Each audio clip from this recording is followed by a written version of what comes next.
Hi, friends. Want to welcome you back to another lesson study. We're now at Tuesday, August 19. Yesterday, when I was listening back at the video, I realized I said August 9th, Monday, August 19th, but indeed, today is the 19th of August. Today, Tuesday. And so I want to welcome you back to another lesson study. The days are flying so fast, and the coming of the Lord is getting much closer and closer, more than we think. And so it behooves us to get ourselves in line with the will of the Lord and to study our Bibles and to ensure that our calling and our election are sure. Now, I'm going to ask you that you subscribe to our channel if you have not yet subscribed, and of course, to like our videos and to share them with your family and friends, and leave a comment. Let us know how you are finding these lessons, this study, as we journey through the book of Exodus. Now we continue with the gift of the decalogue, and we know that the decalogue is the 10 commandments. Yesterday we looked at preparing for the gift. Now we see the gift of the decalogue. It says, read Exodus 21 to 17. What are the principles of the decalogue and how it is organized?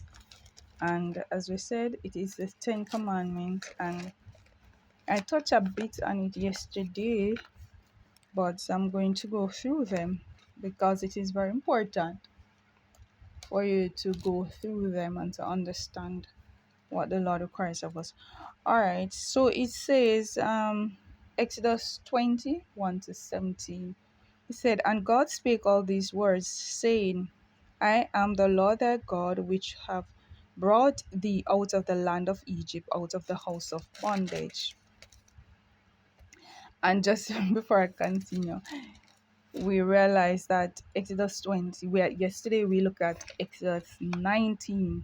So this is just a follow up from what happened in Exodus 19, right? It says that continuing, um, thou shalt not have no other gods before me. Thou shalt not make unto thee any graven image, or any likeness of anything that is in the heaven above, or that is in the earth beneath, or that is in the water under the earth. Thou shalt not bow down thyself to them, nor serve them, for I, the Lord thy God, am a jealous God, visiting the iniquity of the fathers upon the children, upon the third and the fourth generation of them that hate me, and showing mercy unto thousands of them that love me and keep my commandments. Thou shalt not take the name of the Lord thy God in vain, for the Lord will not hold him guiltless that taketh his name in vain. Remember the Sabbath day to keep it holy. 6 days shalt thou labor and do all thy work, but the seventh day, the Sabbath of the Lord thy God, in it thou shalt do no work, thou, nor thy son, nor thy daughter, nor thy manservant, nor thy maidservant, nor thy cattle, nor thy stranger that is within thy gates. For in 6 days the Lord made the heaven and the earth, the sea, and all that in them is, and rested on the seventh day. Wherefore the Lord blessed the Sabbath day and hallowed it.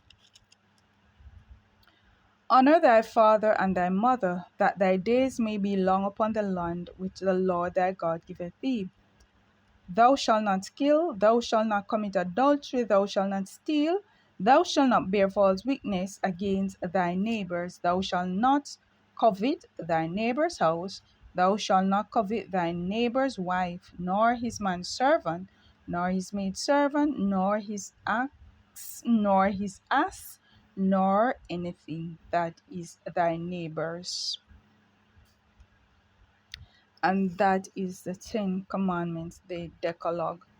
And it is saying What are the principles of the decalogue and how it is organized? And the reading continues, say, note that the decalogue does not begin with the command, but with God's gracious actions for his people. I am the Lord your God who brought you out of Egypt, out of the land of slavery. The Lord first shows his grace by giving freedom and salvation to Israel, and only then does he reveal his will. These commandments were to be observed out of love and gratitude for what God did for them. God's key summation word for the Decalogue is love.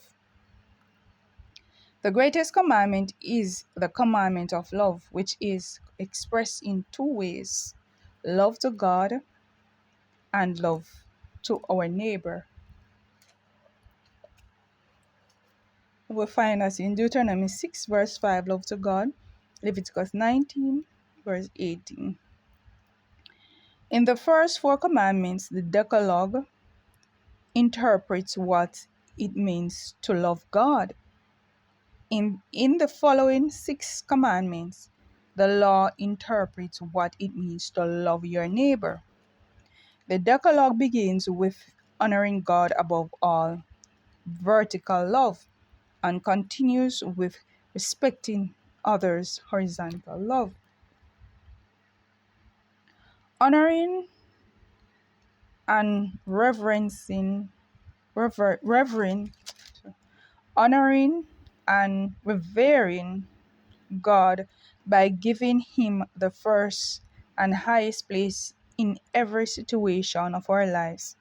The first commandment, because everything that we do in the first commandment, it gives honor to God. Honoring and preserving God's unique position and not replacing him by an idol in any form, either physical, symbolic, or spiritual. Our purest affections belong to the Lord. The second commandment. Revering God's name, his reputation and character. The third commandment. Honoring his day of rest and worship. The Sabbath, the fourth commandment. Respecting parents, the fifth commandment. Respecting life, the sixth commandment. Respecting marriage, the seventh commandment. Respecting people's property, the eighth commandment. Respecting respecting the reputation of others, the ninth commandment. And respecting self so that no selfish desires will mar our character, the 10th commandment. And just to add, when you look at the 10 commandments, all the problems that we are facing on this earth, if we should decide to keep the 10 commandments, we'll realize that our problems will be solved. Because first of all, even when you look at the last commandment, we talk about you should not envy. You should not envy your neighbors.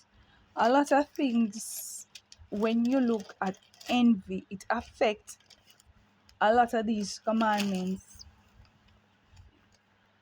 It's always, most time people kill people, it stems from envy, right? And sometimes when we don't honor our parents, it's the same thing.